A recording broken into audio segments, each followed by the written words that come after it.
ગુજરાત ગેસમાં છેલ્લે આપણે ફેબ્રુઆરીમાં જોઈએ તો 20 લાખ ક્યુબિક મીટર જેવું એમનું કન્ઝપ્શન હતું, એટલે 200 જેવા યુનિટો ગુજરાત ગેસમાં ચાલુ હતા અને બાકી પ્રોપેન એલપીજીમાં ચાલુ હતા.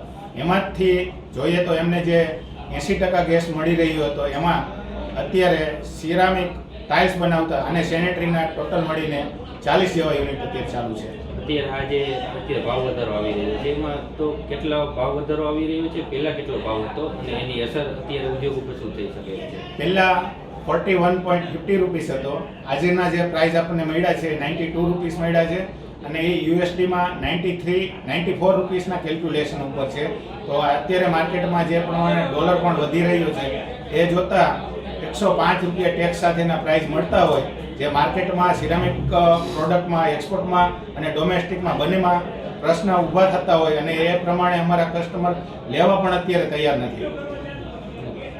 આપણે આવનારા દિવસોમાં જ્યારે ફેક્ટરી ચાલુ કરવાની વાત હતી, તો આ જે ભાવ વધારો છે એમાં ફેક્ટરી ચાલુ થઈ શકે એમ હોઈ શકે એમ છે કે આના કારણે ફેક્ટરીનું મોટું નુકસાન થઈ શકે છે? હાલમાં જે પ્રાઇસ મળે છે એમાં ફેક્ટરી સર્વાઈવ થઈ શકે એવી કન્ડિશન નથી.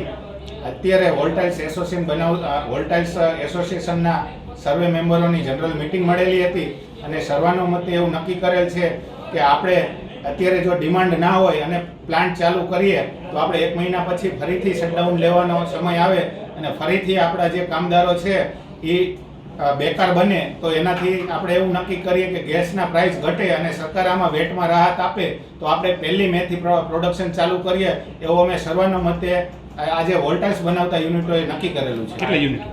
આ વોલ્ટાઇલ્સ બનાવતા અત્યારે 161 યુનિટોએ સર્વસંમતિ આપેલી છે. અત્યારે આજે યુદ્ધની પરિસ્થિતિ ચાલી રહી છે, જેના કારણે 25 દિવસનું શટડાઉન લીધું હતું. તો અત્યારે આ જે ઉદ્યોગ છે એની પરિસ્થિતિ શું છે અને ક્યાં સુધીમાં જે આખો ઉદ્યોગ છે, સિરામિક ઉદ્યોગ ચાલુ થઈ શકે એમ છે અને એક્સપોર્ટની શું સ્થિતિ છે?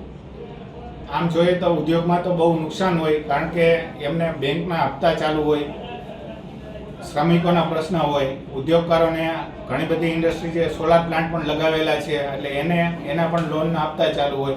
એટલે મંદીમાંથી જ આમ તો છેલ્લા ઘણા સમયથી આ સિરામિક ઉદ્યોગ સફર કરી રહ્યો હતો અને એમાં જ્યારે આ પરિસ્થિતિ આવી એટલે ઉદ્યોગોને ટૂંકા ગાળાનું તો નુકસાન છે પણ લાંબા ગાળે પણ ઘણું નુકસાન થવાનું છે. એક્સપોર્ટ માર્કેટની અંદર જે જીસીસી કન્ટ્રી છે એમાં આપણે 25% જેવું એક્સપોર્ટ થઈ રહ્યું હતું, એ પણ હવે 2 વર્ષ સુધી આપણને એમાં શક્યતા બહુ દેખાતી નથી અને આપણો કોમ્પ્યુટર કન્ટ્રી ચાઇના છે એટલે એની સામે આપણી પ્રોડક્શન કોસ્ટ વધી જતી હોય, આપણને એક્સપોર્ટ માર્કેટમાં પણ મોટું નુકસાન જવાનું હાલ દેખાઈ રહ્યું છે.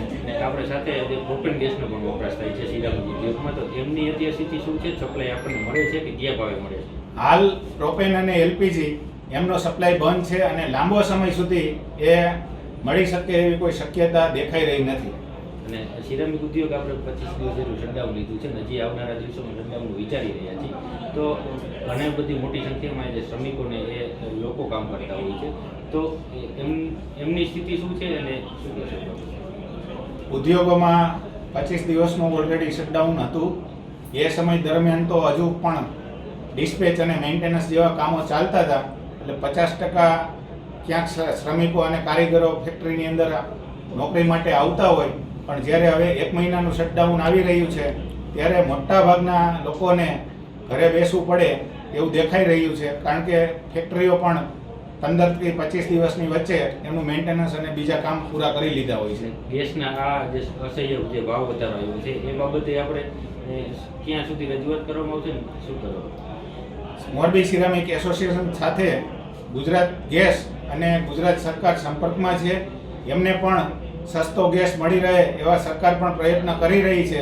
જો એ બેનિફિટ મળશે તો એ પાસ ઓન કરવા માટે રેડી છે અને ઉદ્યોગોને મદદ કરવા માટે એના પૂરતા પ્રયાસ છે.